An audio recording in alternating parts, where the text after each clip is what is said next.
Okay, we should be live now. If you can hear me, say something in the comments.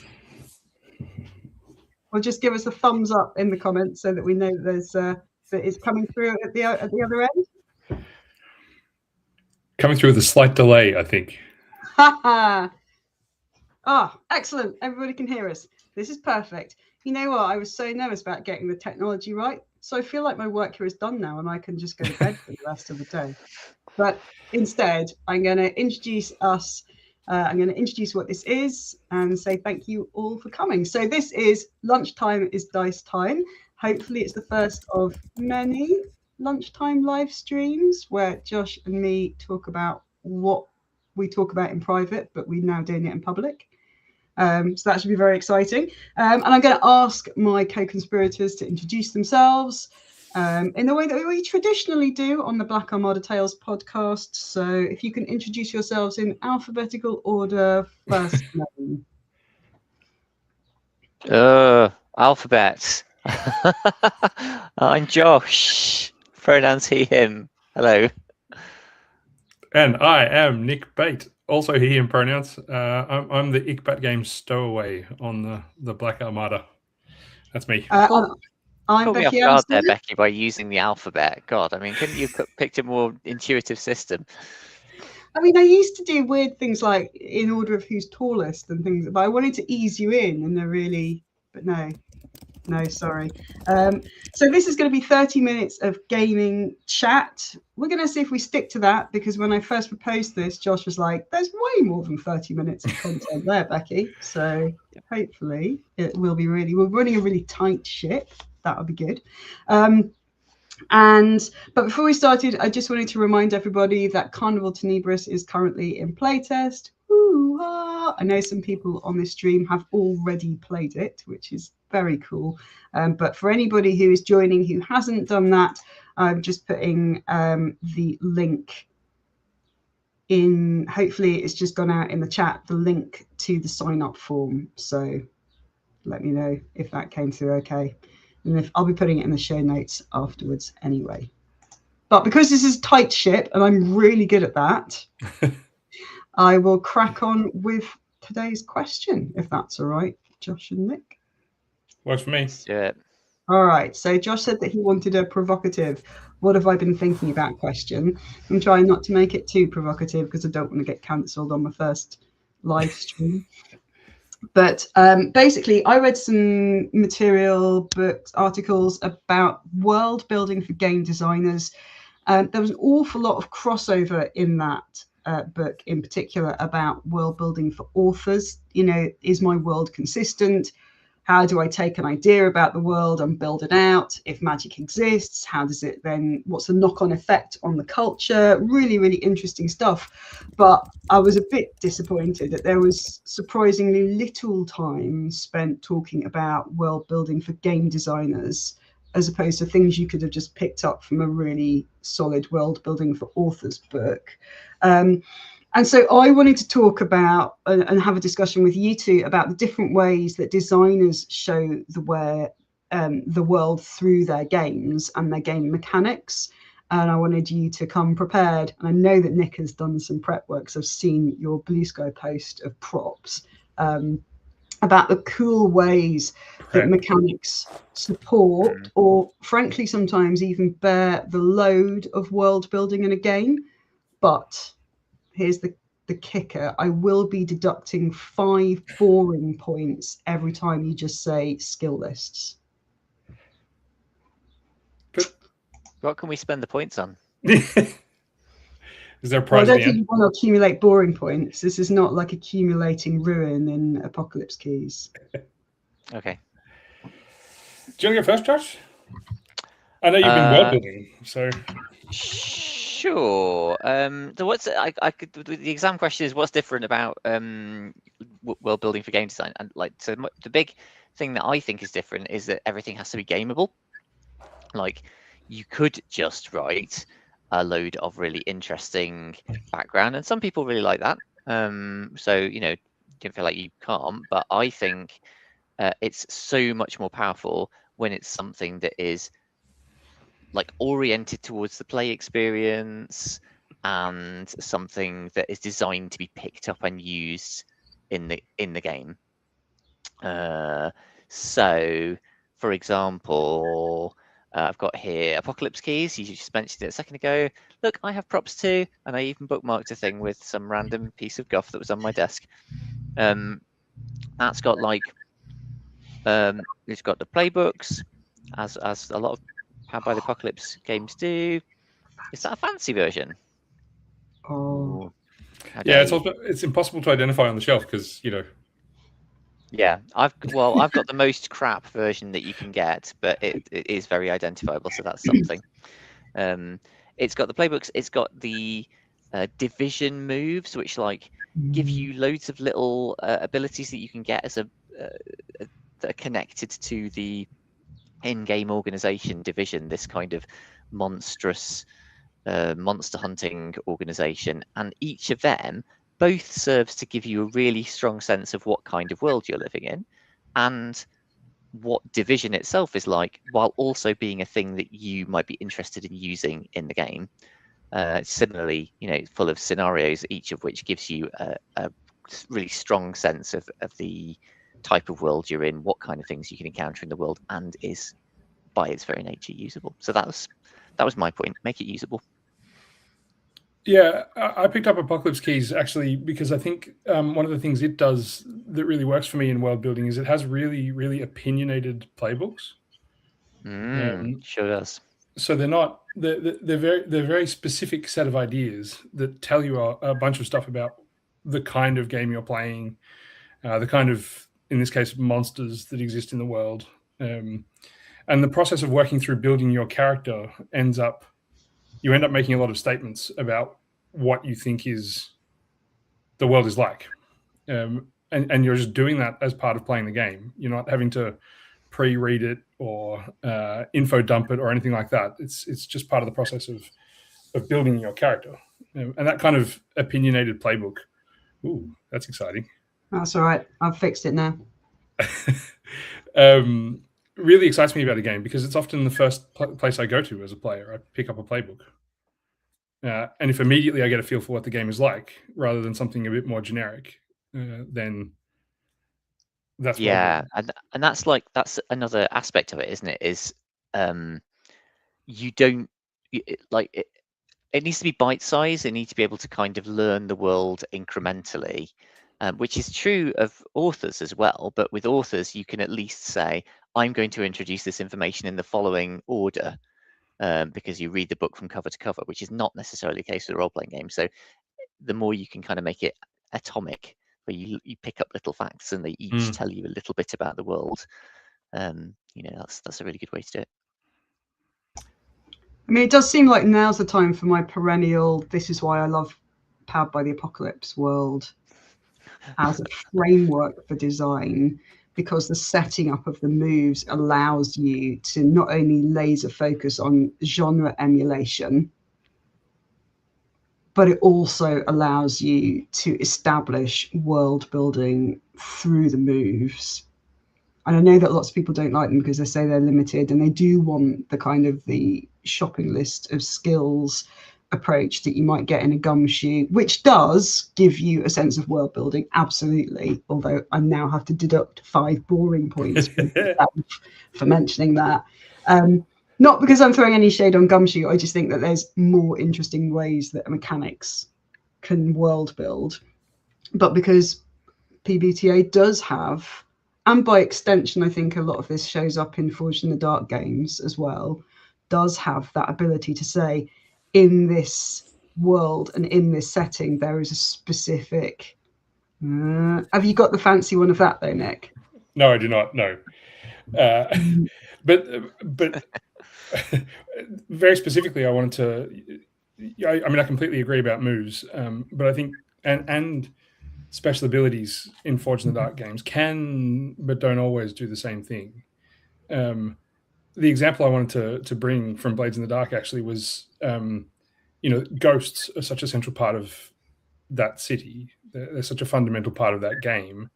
And one of the ways in which I think the playbooks, and specifically the special abilities, make this kind of very overt is that every single playbook has a single special ability that is tied to the ghost field and to ghosts. They're all labeled with the word ghost, like ghost contract for the spider, ghost voice for the slide. And even if you don't take them, when you're kind of scrolling through those playbooks and thinking about what the game is like and what the world is like, every single playbook has a signal that says there are ghosts.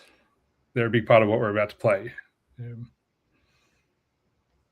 No, I think that's true. And I've just seen actually John in the comments saying that Carp and Brindlewood games do that as well, that they have kind of a way of setting out the moves, particularly the character specific moves, which again really drive into the setting.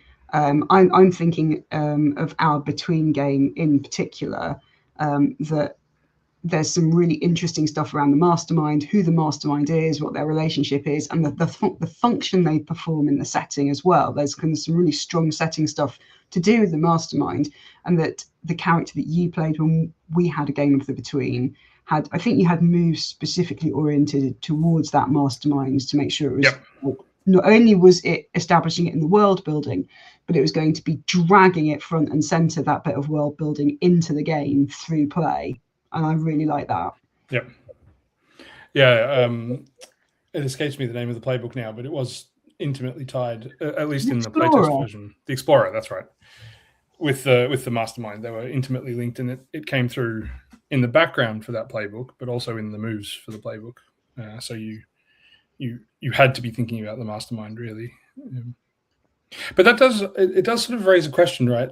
That I mean, what we've talked about so far are kind of designed solutions to the world building problem, where you put something in your design, whether it's a move or a special ability or some other digestible chunk of something that directs people in play to the kinds of game, the kind of world that you're building. But are there other ways?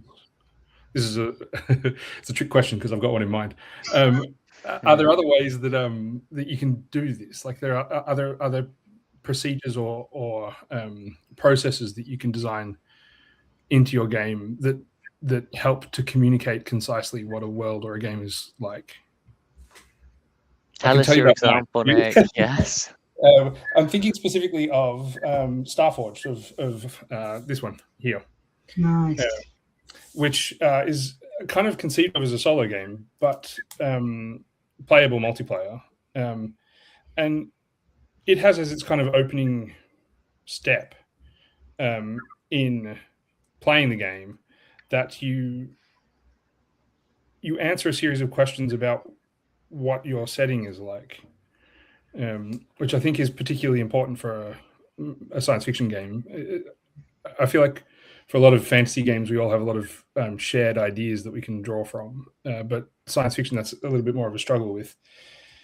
And as you work through this exercise, you decide on a bunch of things that are the foundation of the setting, and so the foundation of the type of game you're going to play. But it does this in a sort of slightly engineered way. It doesn't just say to you, what's the setting like? Make it up. It's like a series of key things about the setting that you need to decide. So in the Starforged game, humanity has fled from some sort of cataclysm to wherever your game is set. And so the first thing you do is you decide what that cataclysm was. And very cleverly, it gives you a set of 3 kind of broad options to choose from. So it's asking you to make a decision about the setting, but it's not forcing you to make it up whole cloth. It's giving you some guidance, which you can use or ignore. So the 3 examples for this one are: the sun plague extinguished the stars in our home galaxy, interdimensional entities invaded our reality, or we escaped the ravages of a catastrophic war. And that's it's play, it's a process, it's a worksheet, I guess, that you go through that helps to define the world that you're going to be playing in and what type of game you've got as a result. And I was trying to think about whether there were other examples where you build so much of the setting like in play? I think there are. I think we're getting interestingly close to a question that somebody's just asked us. And by the way, I'm only kind of keeping half an eye on the comments. So if I'm not mentioning you and the interesting things you're saying, then it's not because I don't love you. It's because I've only got half an eye on the comments. But I can see that Doc Dicer is saying some very interesting stuff about Carl from Brindlewood here. But I was actually just going to share this comment. Let's see if I can do it on the screen. There we go. Taking questions, talking about GM'd games. Is there a difference designing a GM-less game? I think I've got an answer to that, but I know that you've been quite quiet, Josh. Is this one that you want to field? But I think it's directly related to what Nick was talking about partly there. I mean, like, the thing about a GM-less game is that everyone around the table is having to contribute broadly equally, I think, to make it work. And that means that you can't, like with a GM game, you have the advantage that somebody at the table has probably read up on the setting.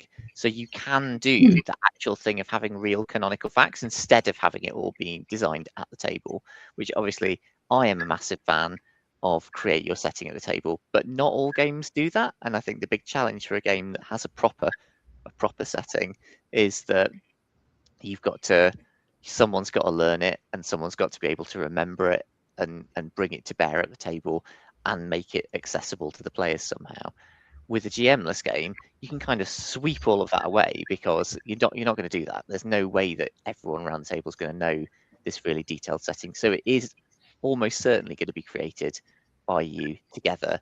And then the challenge is just remembering it, like every little decision that you've made. I think games that do this well have really good tech for recording those kinds of decisions. They've maybe got little pick lists like the ones that you mentioned, Nick, that you then circle so that it's quite easy to find and refer back to.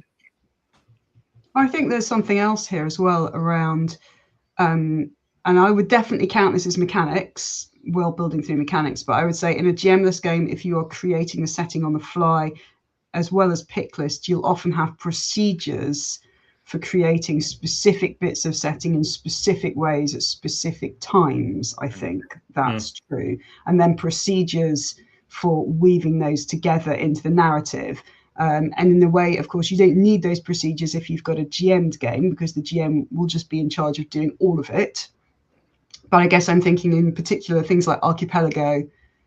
I think Archipelago is a game that has procedures for collaborative world building, GM-less at the table. I know, I can see that Dominic or Doc Dicer has just said, Stealing the Throne. Of course, you have a procedure in there for creating your mech that you're going to steal. Do you want to talk about that, Nick? Yeah, I can do. It's interesting to see you mention that in the chat, Dominic, because I think of Stealing the Throne as a very, very setting light game. And the one and only time it's been nominated for an award, it was nominated for an indie groundbreaker for best setting, which was kind of interesting to me. I think it's got a bit of it's a GM-less storytelling game about stealing a giant robot. But I think intentionally or not, I ended up stealing a bunch of juice from the OSR in the form of pick lists. And the beauty of a GM-less game, exactly as you're saying, I think, Becky, is that if you've got those kinds of tools that are built for you, that are concise and quick and easy to use, you can introduce them as and when you need them. And so the various bits and pieces that appear in the play sets in Stealing the Throne, which I think are kind of the only thing, apart from the opening blurb, that communicate setting, you draw from those play sheets as and when you need them, when you're building the throne at the start, but then also once you're getting into the heist and when you're running the getaway and when complications pop up. I mean, Dominic's just said in the chat that what that means is that you've got a tool that's very easy to pull from whenever you need to pull from it. And each time you do pull from it, you end up making a statement about what the setting is kind of like. It kind of puts me in mind of No Dice, No Masters style games where elements of the setting are in the form of playbooks, essentially, that are controlled by individual people at the table, not necessarily always the same person. I guess, Josh, Flotsam is one of these. Yeah, and it is kind of similar to what Becky was saying about Archipelago, that you have a person who owns an element of the setting and therefore is the authority on that. And that's kind of one way of kind of dealing with the problem of it's a GM-less game, who actually is in charge of deciding what goes. So Archipelago, it's just, oh, I'm the religion guy, I know all about the settings, religions. Flotsam or Dream Askew or any belonging game, you'll have an element that you own and that comes with a bit of written material with questions or dials that you can twiddle. And I think what's clever about that as well is that then just the mere fact of the headings of those pieces of setting tells you a lot about what the setting is. I think that's a clever thing that you can do with setting design. One of the things I think is clever about Stealing a Throne is I think in the book it has like 10 giant mechs, the thrones. Like, you don't need to know any of the details of that because you've just learned a huge thing about the universe just by hearing there are these 10 giant mechs called thrones. Cool. Right? I think there's something in the Baker's design philosophy. They often mention things that fail gracefully or have a kind of onion-like structure that collapses neatly inwards. So if you don't do the most detailed and maximalist thing in a particular aspect of the system, you can fall back on something simpler and it'll still work. And I think that's true of setting. If you've got that kind of structure of you've got the headings, okay, I've only read the headings of the situations in my belonging outside belonging game. I already know a lot about the setting without needing to actually read the individual things. And that's got that graceful failure mode where like you can read a little and it will give you a lot of the information you need. Yeah. Do either of you? So I'm currently in the process of designing a game that has a setting, and there are some key things that are true about the setting that I feel like players kind of really need to understand to get moving. And I've been thinking a bit about how to communicate that. And the first order answer, I think, is make them pick lists, ask questions during character or team creation, so that you're having a conversation about it before it comes up. But I've also been experimenting a little bit with, rather than front loading that kind of setting creation and character creation into a sort of pure session zero where you just work through those worksheets, trying to take some of what we've been saying here and folding it into play. So that what you do is you do the 2 or 3 things that you need to get moving, and then you start playing. And then as you hit the point where it's going to matter that you understand a thing about the setting, that's the moment when you ask the question that appears in the pick list, rather than doing it all at the start. So you don't front load that work. You spread it out in between dice rolls and taking action and meeting NPCs and all those kinds of things. Yeah. I think that's smart. Apart from spreading it out, like the real big benefit you've got there is whatever you create is going to be relevant. I think a big problem with world building it's a problem, but it's a thing that happens, is at the beginning of the game, you do a ton of world building, you create a load of stuff, and then maybe like 25% of it, even 10% of it actually gets used. Yeah. I mean, isn't it much nicer if you create something at the moment that you need it, so it's going to get used and it's going to be relevant and it's probably going to stick in your brain more for use later on as well. Yeah, absolutely. I think as a designer, you can also help there. I think that's part of what the faction list is in something like Blades in the Dark is there's a huge number of factions in there. Nobody's going to remember all of those, but there's like a selection of things that the GM or whoever can pick up and say, okay, this is the one I want. So you've got a kind of pre-developed tiny little bundle of world building, and you choose the ones that catch your eye. Yeah. We haven't. I realize you're running a very tight ship, Becky, but we haven't looked at all about art yet. Yes, I think that's true. And I think that goes to the kind of establishing world building through vibes, which is something which other designers are much, much better at than me, although I'm trying to learn, because I think it's a really powerful, strong thing if you can convey it. But the art goes a long way. I think I was going to come back to the Apocalypse World, not Apocalypse Keys, because I was thinking that every time I play Apocalypse World, I have a very, very strong internal sense of what the world is like. But actually, there isn't a huge amount in that book about what the world is like. It's communicated through the art. It's communicated through the strong authorial voice that Vincent uses when he writes it. And it's communicated through the kind of the cool, grabby moves. And then like a smattering of things like the brainer and the driver, giving you the sense of the kind of the little tweaks about how the world is maybe different or unique to the usual the traditional post-apocalyptic setting. But yeah, so I think that establishing those kind of broad brush vibes is a really delicate talent with an interesting interplay between the art and between the mechanics, and between the authorial voice that the designer has used to write the game in. I was just seeing actually some amazing comments. The quality of the comments is incredibly high. You guys are amazing. But I was actually really interested in the frame a scene question, which is did someone say it? Someone said the frame a scene set. Was it the set the scene questions? Which I think they're popularized in Carved from Brindlewood, but they've been around in Paint the Scene. Paint the Scene questions, which have been around for a really long time, but really I think have gained some really good popularization through Carved from Brindlewood, because they're a technique that I love seeing used.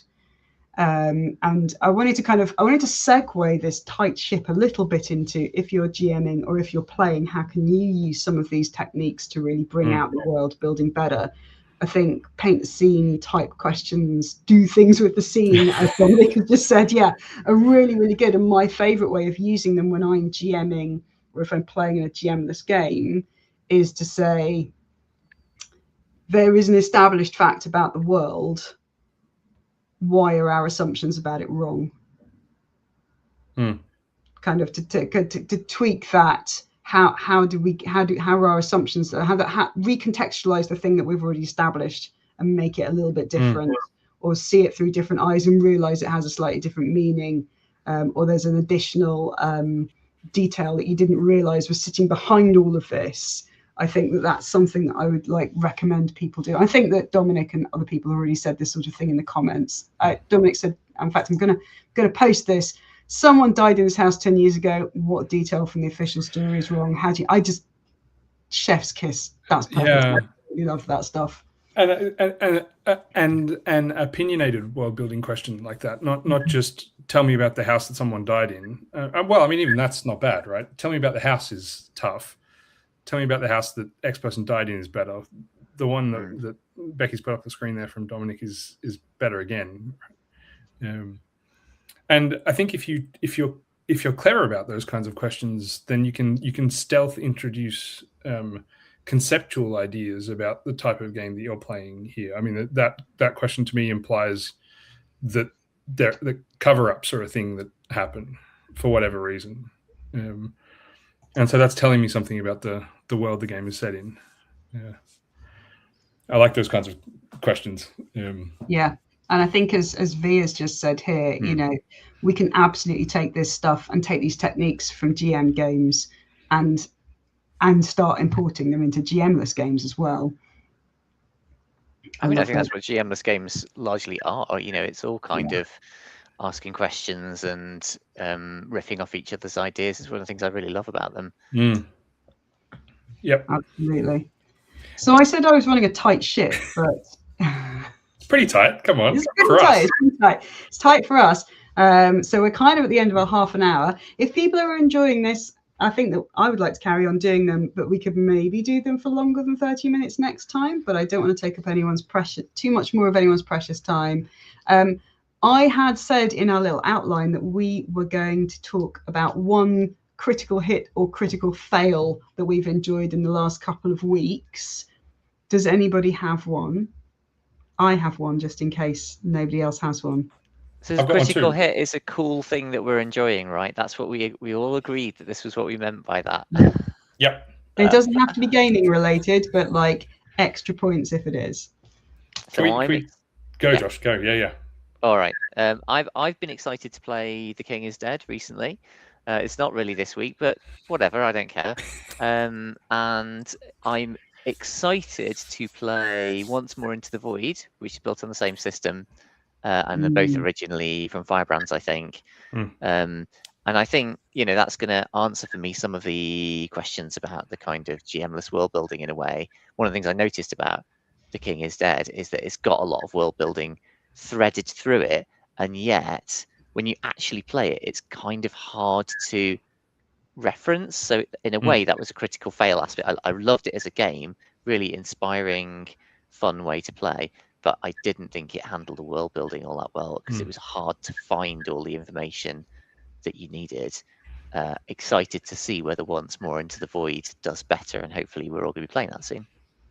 It's kind of what you want to feel coming out of a game, right? Is there's this thing that I wish it had done slightly differently, because then game designer brain kicks in. Well, that's part of why I'm excited about it, is because it is making me have game design thoughts for sure. Yeah. I was going to do a quick critical hit, which is this. I don't know if you can see this on the screen. It's probably the wrong way around. Yeah. Hey, that's my thing. I found that. I know, and I stole it. When we were at UKGE and we were when Josh and Nick were breaking down the stall, because I was already at home doing childcare at that point, they found this tucked in the stall mid breakdown. I think somebody had come round during breakdown and slipped it in. They must have done, because it was underneath a piece of a box that we had disassembled. So in between, like disassembling the box and putting it on the ground, so at some point that appeared underneath it. Very clever marketing, whoever you are. So this is I haven't played it yet, but I fully intend to, a collaborative horror. I think there's an investigation element to it, and we don't know who the designer is particularly. There's a website that you can go to input your answer to see if you're right about your theory about what happened to Nicholas. But I do happen to know that we weren't the only people that got this. I know that Rory from Montford Tales found one in her stall on breakdown. I haven't heard of anybody else finding one yet, but obviously the haul was massive. But if you got one, especially V, if you're listening, if you found one in your stall, let us know, because I'm really, really intrigued. Me? Can I do a quick one? Yes. A quick critical hit. Yeah. Also UKG related. It was obviously just 2 weeks ago. Fabulous time. I think I saw some of you there, and that was amazing. My real quick critical hit was I ran the first demo of Speed Demons, which is my forthcoming game about illegal mech racing at UKG, and it was incredible. It lasted for an hour, so it was very short, very punchy. But the table of players, Michelle, Darcy, Greg, and I'm going to forget the last person's name, Patrick, were just on it from the first second. It was very exciting as a designer to see that happen the first time it interacted with the public. So I'm still buzzing about that and excited to maybe run some more 1 hour demos with people. Yeah, those 1 hour demos actually were a real critical hit. I don't know, we should probably find a slot to talk about that at some point. Yeah, maybe that's a topic for another time I've done a game that short and that punchy, and it worked really well. Had to prep for it. But yeah, let's chat about that sometime. I think that's we should do. Yeah. All right, I'm going to say 35, nearly 35 minutes. We're only 5 minutes over, so I'm feeling good about that. Yeah, hopefully we'll be back at the same time in 2 weeks to do another one of these chats. But if you have questions, then leave them on this video or leave them on our Discord or at us on Blue Sky, and we would love to answer them. Goodbye. Enjoy the rest of your day, everybody. See you later, folks. Bye.